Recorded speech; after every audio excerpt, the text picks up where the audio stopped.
You've just joined us, you're watching Newslink on DSTV channel 403. Now, Western Cape authorities say there might be a syndicate working against long-distance bus services. MEC Daylin Mitchell says the latest attack on an Intercape bus driver shows signs of organised crime. On Sunday, a bus driver was shot and wounded at a Cape Town depot.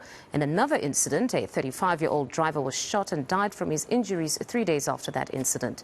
eNCA's Monique Mortlock joins us live from Cape Town. Good morning, Monique. Perhaps can you give us context of the extent of the problem of attacks on these drivers?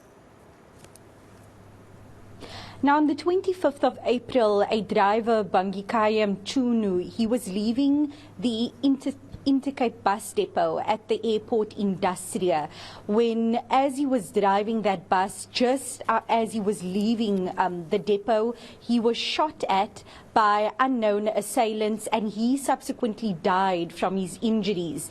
In the aftermath of that attack, Intercape then spoke to us saying that this isn't the first time that they've had incidents like this, but that was certainly the most brazen and the most fatal up until that point.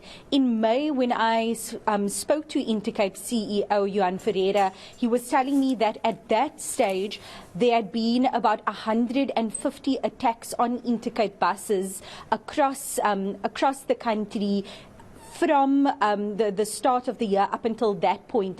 And Johan Ferreira was saying that he believes that it could be people in the taxi industry, because they have some evidence, even video footage that they shared with us, showing how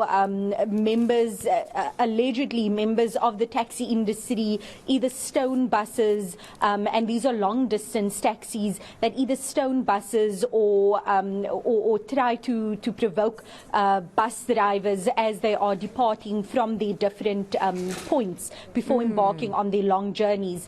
At that time, I spoke to the taxi industry, to the long distance taxi industry, and they denied having anything to do with any of these attacks, saying that it's easy to place the blame on unknown entities in the taxi industry without any concrete proof.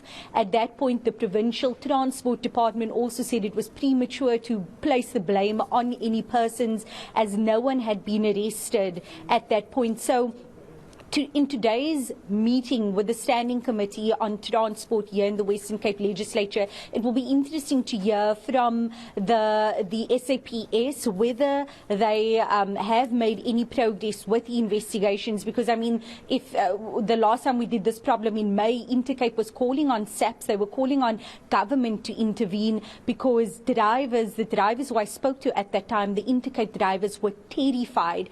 They were telling me that they don't know if they will be next, not only when they are on the road, but even as in the case of Bangikayam Chunu, just leaving the depot, they're not even safe, and they're fearing for their lives, while at the same time needing to hold on to their jobs in order to make a living.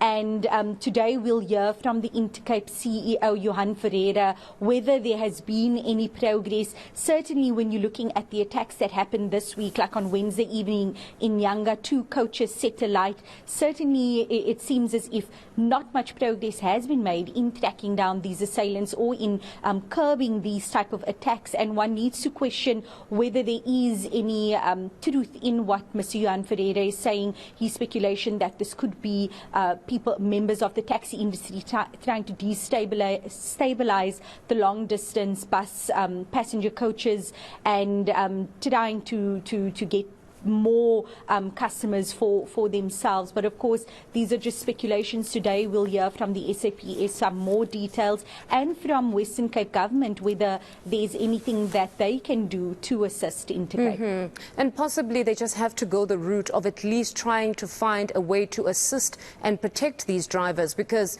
in the absence of proof around whether it's the taxi industry that's attempting to destabilize the bus industry, there's nothing really you can do there. But the only thing that probably will come out today is how, going forward, you address the safety issue, at least of these drivers, and to allow Intercape to continue to transport commuters to wherever they need to be. Monique, we'll leave it there for now and catch up with you a bit later on once we have the outcomes. That's a reporter, Monique Mortlock.